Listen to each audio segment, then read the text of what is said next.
The writing is on the wall for Labour. The latest polling numbers should send shockwaves through their camp.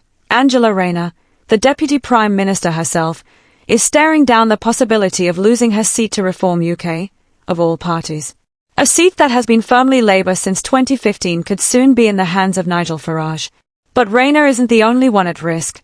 If the predictions are correct, up to 238 Labour MPs could be shown the door. This isn't a defeat, it's an obliteration. Labour would be reduced to a mere 107 seats, a far cry from the party's once formidable position. Meanwhile, Reform UK, the party led by the ever-polarising Farage, could very well leap into the heart of British politics, securing 175 seats, nearly rivaling the Tories themselves. The notion of a three-way political fight is no longer a pipe dream, it's a real and pressing possibility. Labour's grip on power is slipping, and fast. Even Labour's heavy hitters, West Streeting, Yvette Cooper, Jonathan Reynolds, could be wiped out in the coming election. West Streeting, the Health Secretary, risks losing his Ilford North seat to the Tories. Cooper, the Home Secretary, could be out of a job, as could Reynolds, the Business Secretary. 7 months ago, Labour was riding high, looking to coast through the next decade. Now, they are teetering on the brink of collapse. This collapse is not some far-off hypothetical. It's happening now. Voters are turning their backs on Labour's failures. The economy is still in shambles.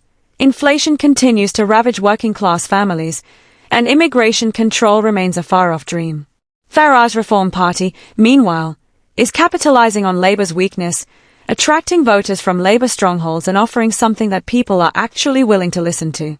Labour can no longer deflect blame onto the Tories.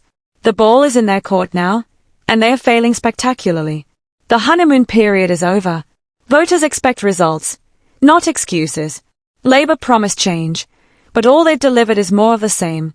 Empty promises, polished speeches, and media stunts that only reinforce their detachment from reality.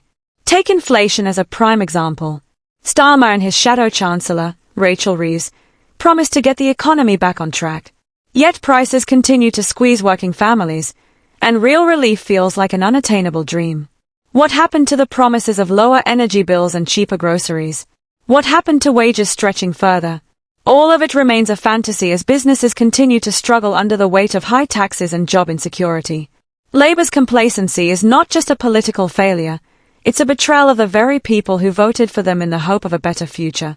Let's be blunt, if Labour continues down this path, they could face one of the most catastrophic political failures in modern British history. The 2019 election was bad for Labour, but they had the excuse of being in opposition. If they fail now, it will be because they were handed an opportunity to fix Britain, and they squandered it. Martin Baxter, the man behind the electoral calculus model, put it succinctly, this is a seismic shift in public opinion. Just 7 months ago, Labour was riding high. Now, they are staring into the abyss. And it's not just about polling numbers. There's a growing scandal brewing around Labour's top figures, one that threatens to further erode their credibility. While ordinary Britons are struggling to make ends meet, Labour's top aides and advisors have been enjoying VIP treatment, free tickets to Taylor Swift concerts, Wimbledon finals, and football matches at some of the most exclusive events in the country. These freebies may not be illegal, but the optics are disastrous. The very people entrusted with fixing the nation's crises are living it up on the dime of corporate interests. What do these organizations expect in return? Is this just harmless indulgence? Or is it a subtle form of influence peddling that could sway policy behind closed doors? Take Matthew Doyle, Starmer's Director of Communications, who somehow secured a VIP ticket to Taylor Swift at Wembley, courtesy of Victoria Newton, the editor of *The Sun Star. The same media mogul that influences public opinion, now ingratiating herself with one of the Labour leadership's closest advisers. Then there's Sue Gray, Starmer's former Chief of Staff, who was treated to not just one but multiple VIP events, including tickets to the Wimbledon men's finals and even a free trip to Dublin. What are these organisations trying to buy with their lavish gifts? This is the kind of cosy relationship that Labour spent years accusing the Tories of fostering.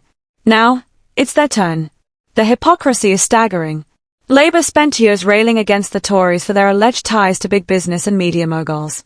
Now, Labour is in power, and they are doing the same thing. It's becoming clear that these freebies aren't just harmless gestures, They are potential lobbying tools. As campaigners from Transparency International point out, these gifts aren't just about generosity, they're about influence. The scale of this scandal is absurd. In just the first 3 months of Starmer's rule, more than 50 tickets and gifts were handed out to Labour's top advisers. It's a glaring conflict of interest. And this isn't just a problem for Labour's aides. Starmer himself has had his fair share of high-end gifts, including thousands of pounds worth of Arsenal tickets and designer clothes. Again, nothing illegal, but it reeks of the same kind of backroom deals and cozy relationships that made people sick of the Tories in the first place. The public isn't stupid. They can see this for what it is. Yet another example of politicians in power living off the fat of the land while the rest of the country struggles to survive. The truth is, Labour is running out of time. The scandals, the failures, the broken promises, it's all catching up with them. If they don't course correct quickly, they might not just lose the next election, they might erase themselves from relevance for a generation. The British public is fed up with the establishment, and if Labour doesn't change its ways, it will be swept aside in the same wave that's propelling Reform UK to prominence. The clock is ticking.